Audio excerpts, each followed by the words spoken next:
Oggi mi trovo a Duino, un paese in provincia di Trieste, conosciuto principalmente per i suoi due castelli, Castelvecchio, ridotto ormai a un cumulo di macerie, e il Castelnuovo. Entrambi affacciano sul magnifico golfo di Trieste.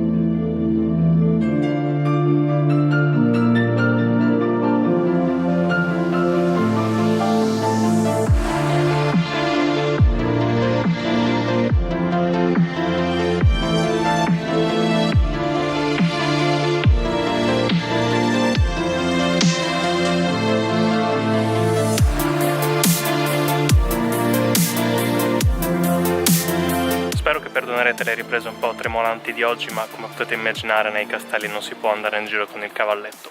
Ad ogni modo, prima vi ho fatto vedere il Castelnuovo dal Castelvecchio e ora invece vi faccio vedere il Castelvecchio dal Castelnuovo.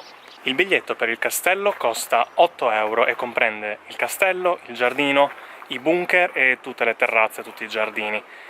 Prenotando per 2 o 3 euro in più si può visitare anche il Castelvecchio, il Ruder che vi ho mostrato prima. In questo caso io sono stato fortunato perché arrivando in biglietteria ci hanno detto che oggi si poteva per 2 euro prendere la visita anche per il Castelvecchio senza prenotare, quindi direi che mi è andata abbastanza di lusso.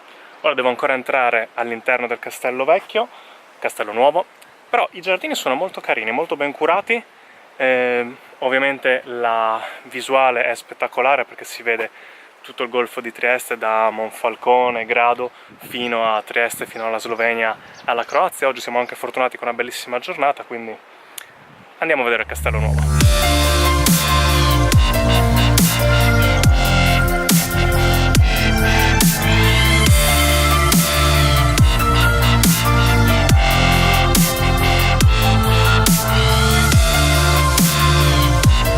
Siamo contro luce, quindi probabilmente non riuscite a vederlo e in realtà con tutto il vento che c'è qui probabilmente neanche riuscite a sentirmi, ma laggiù alla fine di quella scogliera c'è Sistiana. C'è un sacco di vento, del resto il golfo di Trieste è famoso per la bora. Dicevo, laggiù in fondo alla scogliera, di quella parte, c'è la Sistiana e lungo la scogliera si snoda il sentiero Rilke.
Ammetto che all'inizio ero un pochino restio a pagare 8, addirittura 10 euro per visitare il castello, temevo fosse un po' una trappola per turisti, ma in realtà devo dire che ho fatto veramente bene a entrare, è veramente molto bello, molto ben tenuto, la vista come ho già detto è spettacolare e direi che 8-10 euro sono più che onesti, quindi se avete la possibilità, se passate qui per Duino, magari in direzione di Trieste, fermatevi assolutamente, prendetevi quelle 2 ore, 2 ore e mezza per farvi il castello di Duino, i castelli di Duino e il sentiero Rilke, ammirate un po' questo magnifico paesaggio e ammirate le bellezze della nostra terra.